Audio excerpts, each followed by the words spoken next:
Hey, happy Friday, everybody. This is Morgan with this Empowered Mom Coaching and Consulting, and I am so excited to be with you today.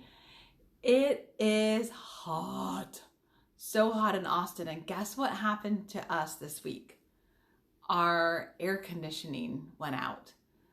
Thankfully, we are in a two-story house and we have two air conditioning units.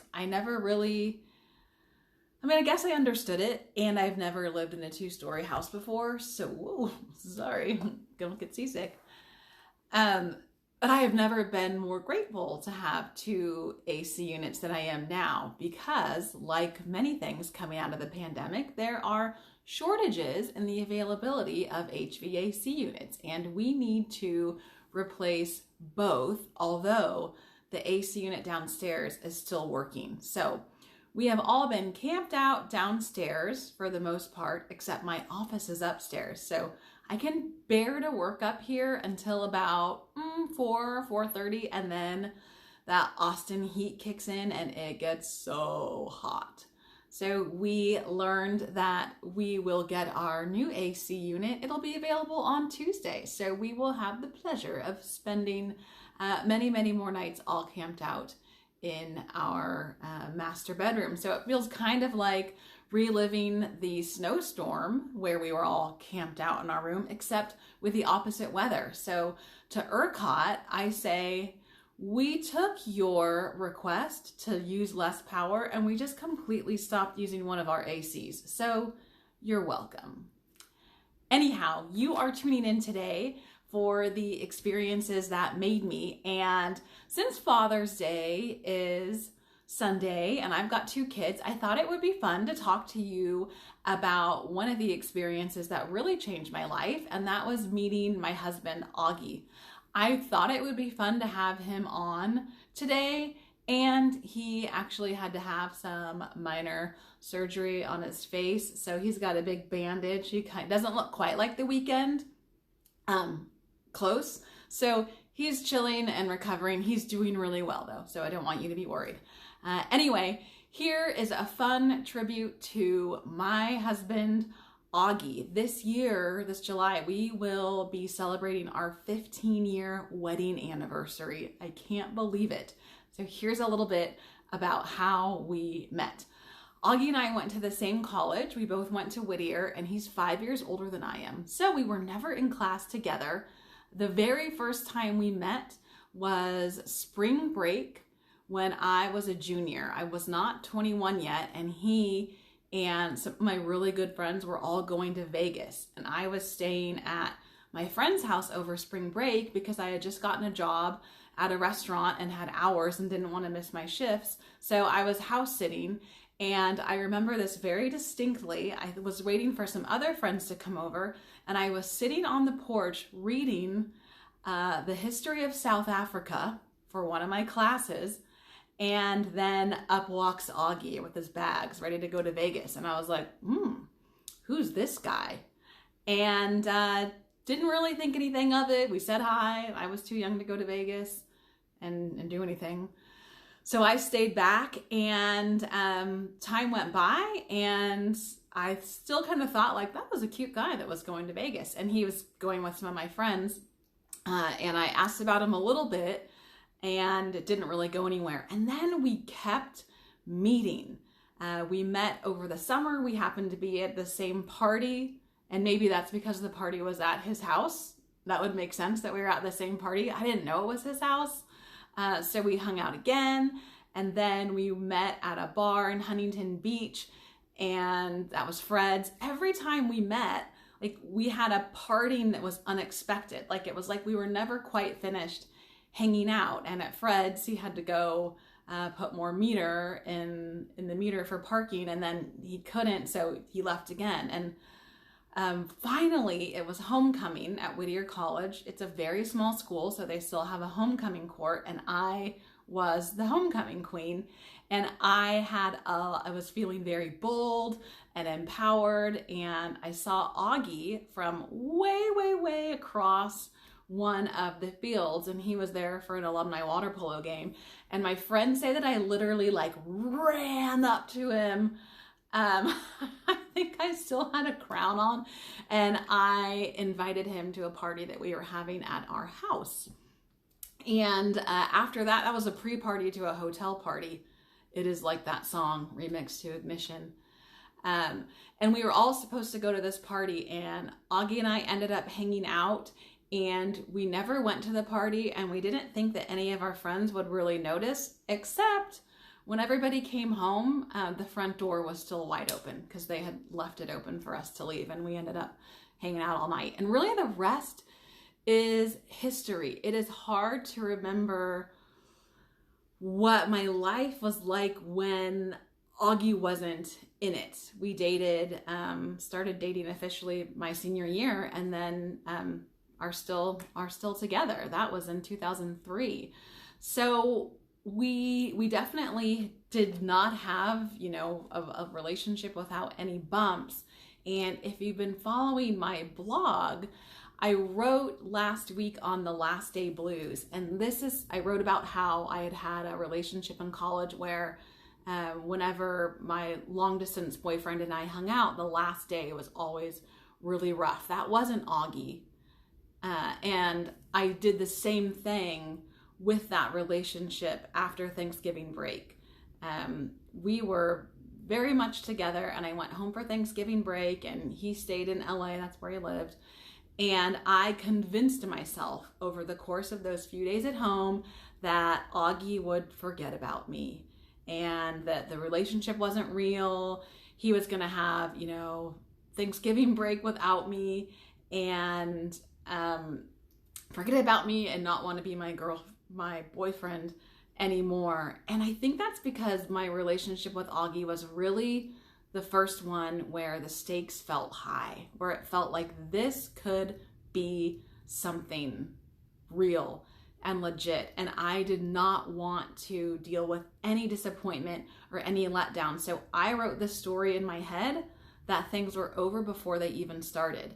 And his phone died while I was on Thanksgiving break, and I remember like trying to get a hold of him and he wasn't answering. And again, I wrote the story that, oh, he's done, he's taken my number out of his phone. Like this was my I was 21 at this point. This was my 21-year-old self trying to prepare myself to not have to deal with any disappointment. And so when Augie came over to my house the Monday after Thanksgiving break and like leaned in for a kiss, I turned my cheek. I was really cold, just kind of like one word answers. And he was like, what is going on? And at that point, something magical clicked, something with my confidence. And I actually told the truth. I said, you know what? I think that this is really real, and I have been preparing myself for it not to work out, and that's why I'm acting the way that I'm acting. I thought that you forgot about me on Thanksgiving break. And that wasn't the case. And we had a really great conversation coming out of that. And it really taught me that I could be secure. I could be secure in that relationship. I did not have to write the ending before it even happened. And I really took that to heart. And we stayed strong as a 21-year-old and a 26-year-old can stay. We had another little bump in the road like that with college graduation. And I think on that one, it was actually Augie who was writing the ending, because he saw me at this precipice at 22, kind of the whole world ahead of me. And he was 27 at the time, and wrote the story that he was taking away my youth and all of my opportunities. And then he kind of did the same thing where it was like, it's over. I know you're not going to want to be with me. You want to go out and conquer the world. And we worked through that in the same way. So those last day blues also apply to big changes, or when we think that something may be ending and we don't want it to end. So read that Last Day Blues blog post, and remember, we don't have to write the ending before it happens. Augie and I have had some really great, fun, amazing times together. We are expert movers. We have moved ourselves multiple times. We have carried couches through windows, couches upstairs, couches in all sorts of places.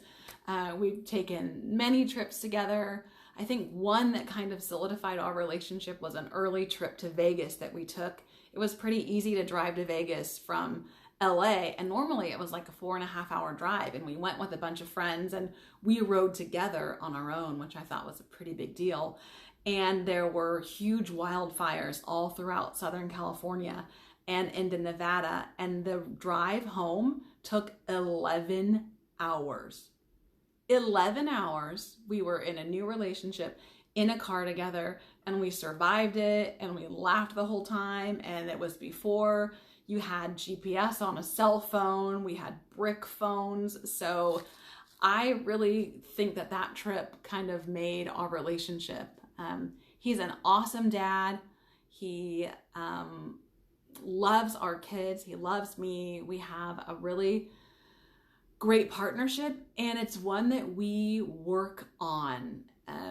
We're not always the best communicators, and we don't always get along. You know, sometimes we drive each other crazy, and I think that that happens when you are in a partnership. It's not always perfect and unicorns and rainbows. So we have learned, as we've grown as individuals and as a couple and as parents, how to navigate those situations. For example, when I'm upset, I like to solve things right then. Just lay it out. Let's get it. Let's go. Let's tie it up with the bow.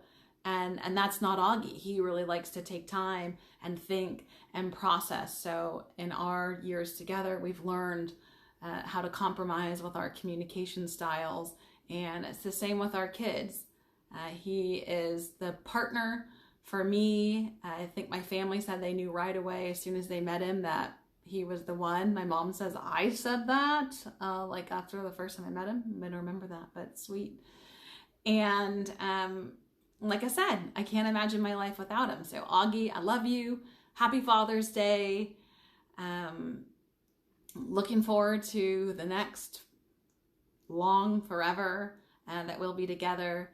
And thanks for making me into a better friend, a wife, a mother, and someone who believes in you and your belief in me, that I can be confident and secure in what we have together. So any questions for me about Augie, you let me know. We have had a lot of fun, and we've gone through some pretty heavy things together. We credit a man named Ben Garcia with really kind of being the matchmaker for us. He predicted that we would have little blonde babies, I think after our second date, and he was right. We do have little blondies. And Ben was one of Augie's best friends, one of my really good friends, and he was killed tragically in a car accident right after graduation. So next week, I'm gonna take it to some of the experiences that made me with loss.